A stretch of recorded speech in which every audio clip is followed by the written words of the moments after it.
Well, good morning everybody. Welcome to Chateau Spruce. I think these are spruce trees. It's our last morning in Norway. We've got 40k to the ferry. So that's it. Join us as we try and get ourselves to the Colorline, Oslo to Kiel ferry terminal, which is buried in all the traffic in the city over there somewhere, which is neither mine or Wilbur's favourite place to be. But we've got to do it.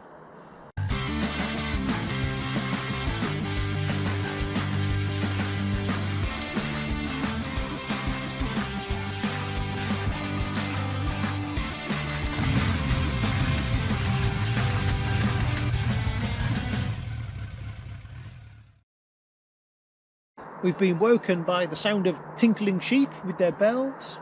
The sun is about to come up over there, and there's the nice drone of the highway there, which reminds me that I've got to look forward to that today. So anyway, it's breakfast time. So what do you eat when you're in the forest? Well, you can look around for berries and stuff and throw rocks at squirrels in trees and pretend you're on alone, but no, not for me. It's the normal, it's a cup of tea, so we'll get the stove on. First job, cup of tea, got to be a cup of tea. There we are, that's that on. We've got porridge, because I was smart enough to put some milk in an old Coke bottle, so we've got milk, so I can make me porridge, I can put that in my tea, and we're going to have some apple in the porridge as well today. Why not? We're going to push the boat out. I've got to go home anyway. I'm nearly out of Yorkshire tea and you can't buy it over here. Look at that, I'm down to my last 20 tea bags. That was close. So this is the main road, the main access road. As we can see, triple lane highway. Wilbur's parked in the valet parking area there. So this is the outdoor seating and patio area. So we're nicely set up there.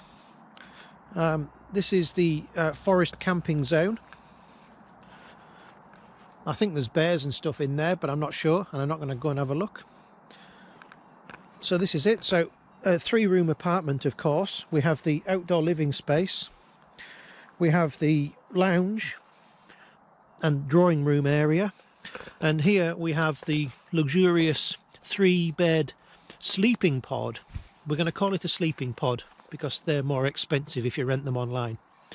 So that's it. That is the living quarters that we have, the 5-star hotel luxury. So that's it. What more could you want? I think I'd rather be here than in a chain hotel, that's for sure, or on Europe's largest campsite on the outskirts of Oslo.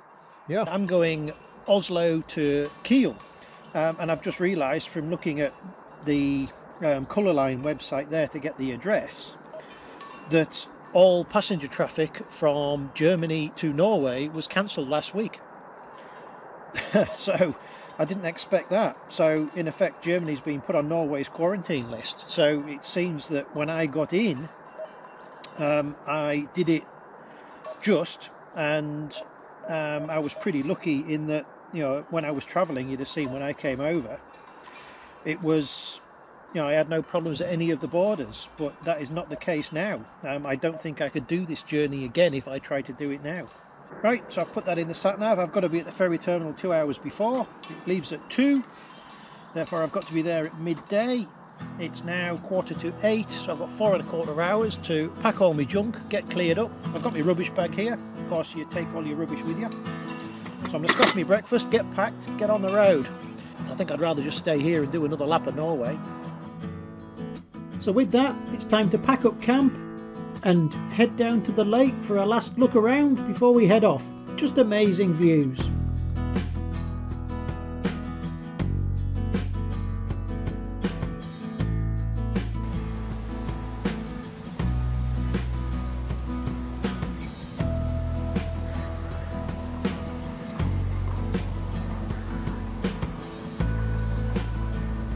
Well, that's it. I thought I'd be on the road about 9 o'clock. I think it's about 9:15. I wanted to wait for all the school and commuter traffic and stuff to clear out. We're done, we're packed, we're ready, we'll get on the road. And this was probably one of the best campings that we've done, I think. Yeah, what a great experience.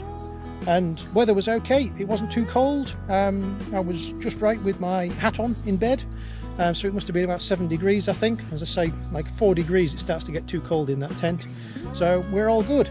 Right, I'm nice and warm anyway because I've just done all that packing, and that's better than any gym warm-up.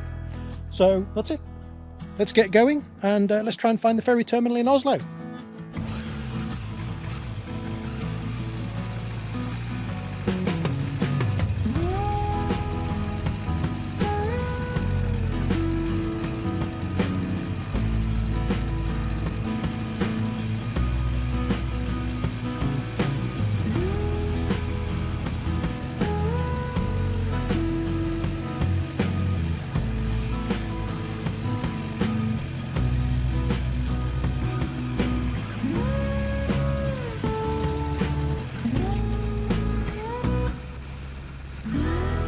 It's a pretty uneventful ride down to Oslo, to the ferry port.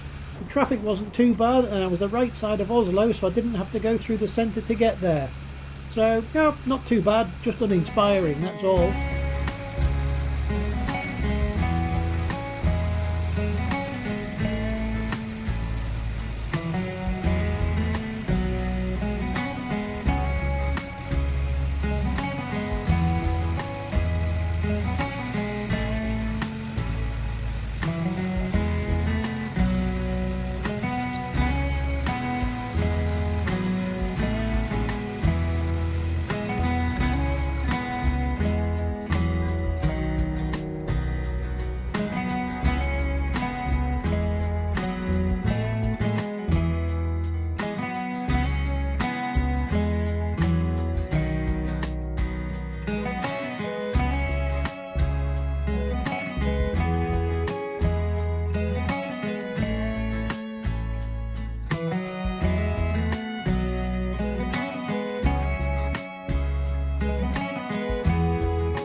That's pretty much it for Norway. We're going to be due to be boarding in about half an hour, I think. Wilbur's over there. There's a lot of groups of German blokes with trailers who've been on fishing trips, and they've been drinking beer here since 10 AM, so they've obviously had a good time. The ferry's going to be pretty quiet, but that's not surprising. I think I'm the only English person on here, and every single car I'm looking at is German. I think the entire ferry is full of German people going home. Anyway, that's it. So Wilbur's sat there. We'll get on board. So what do we think of Norway? It's been pretty good. I could definitely go round and just turn Wilbur around and go and do all that again. Maybe backwards, maybe North Cape, who knows? There's more to see, but I think, as somebody said, you should always leave wanting more, not wishing you'd left earlier. So that's definitely the case. We want to come back, we want to do more, and we will do that. But who knows where our next trip will be? It's going to depend on COVID and everything else, and what restrictions are in place. We're going to get back home, take a deep breath, get through quarantine, service Wilbur, put some new tyres and bits and pieces on him, and then decide what our next trip's going to be. Well, you may as well have a look at our spark plug colour while we're here. On it. Let's see what we've got. Let's have a look. Oh, I don't think we're far off now. Can you see that? That's dry in the middle and kind of light grey, and then dark around the outside.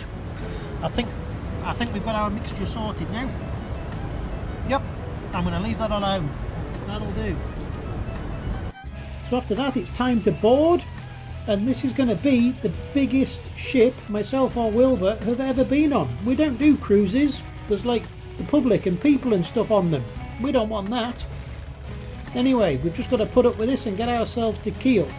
The reason we're doing Oslo to Kiel is because we want to avoid going into Denmark, because it's right on the edge of being quarantined, and I don't want to get stuck in Denmark for 2 weeks. Taking this ferry means I avoid Denmark and I can go straight into Germany and Holland, which I know I don't need to quarantine in, and I can go straight to IJmuiden and the ferry to the UK.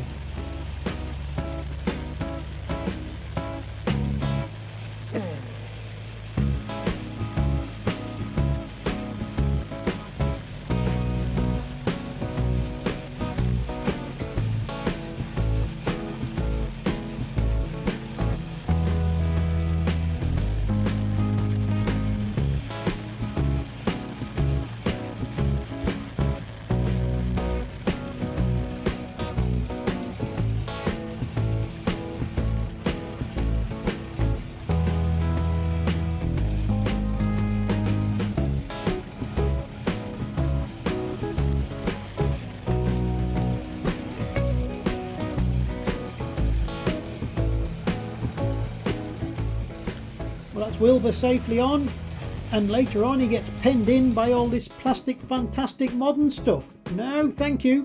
Poor Wilbur. Well, I've come out to the ironically named sun deck because we've been on the boat for an hour now. They still haven't opened the cabins.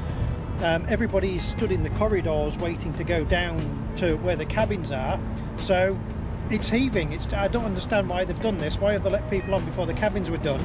So everybody stood there, so if you want to catch corona, that's where you'd go and stand. So I've got out of all of that. I'm still in my bike gear.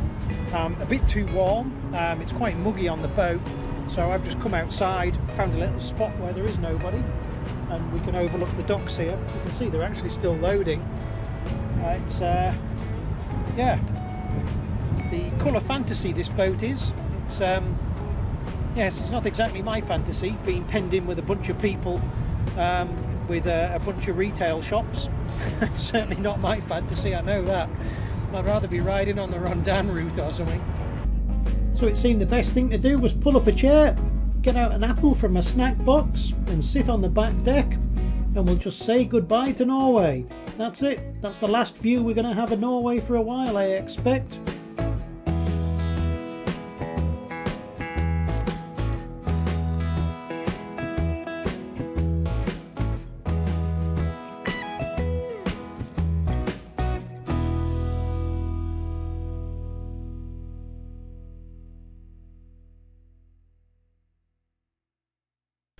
So this is one of the standard inside cabins. I wasn't going to book a fancy outside one because they were crazy prices. Well, they're pretty good actually. Bigger than the one that comes over from Holland overall. I paid about €10 extra for the double bed as opposed to the bunk bed, so I can spread out. We got some Vetriano prints on the wall. There you go. Culture and stuff. And the TV. I haven't seen TV for 3 weeks. I don't miss it still. And the shower room and bathroom and stuff. My trainers are here. They're wet. They're wet from this morning from walking around in wet grass when I was packing the tent up because I didn't want to wear bike boots to do it. So the great thing is they've got a shoe drying machine here. Perfect.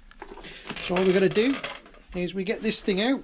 It's like on a wire job. And turn this on and like hot air goes up the wire, comes out the end there and dries your shoes. Perfect. So after I've got my shoes dry, it was time for a look around. You can see the boat was deserted, but they've got art on the walls. Then they've got 3D art things. I haven't seen those since I went to some art museum in London. There's the games place and not a single person in there. There's Aqualand. That was good fun. I sat in the jacuzzi for an hour. And there's the few restaurants and bits and pieces. I think it's supposed to be an Italian piazza. I think that's the idea of the design. I don't know.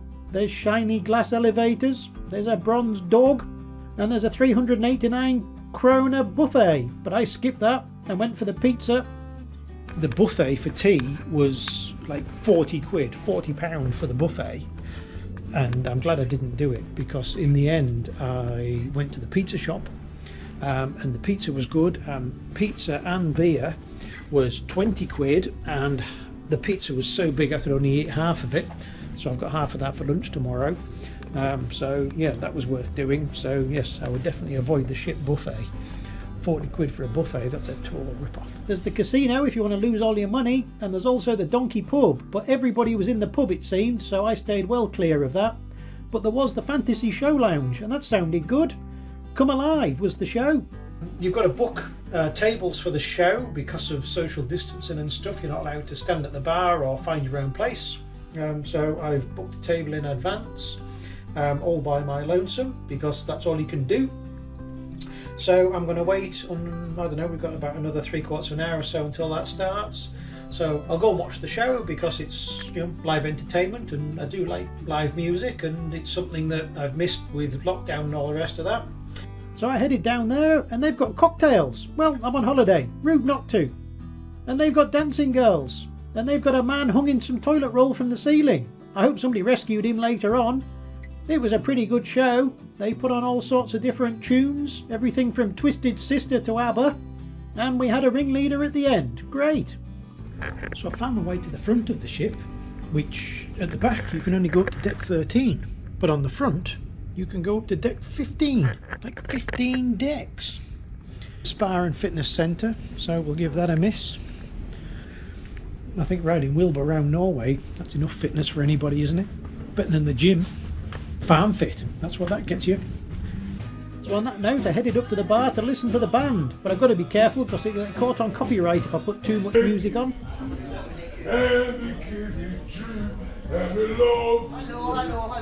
Talk. That was our friend from earlier. I think he's had a little too much refreshment, let's say. Anyway, I'm up on deck 15, which is the top of the boat.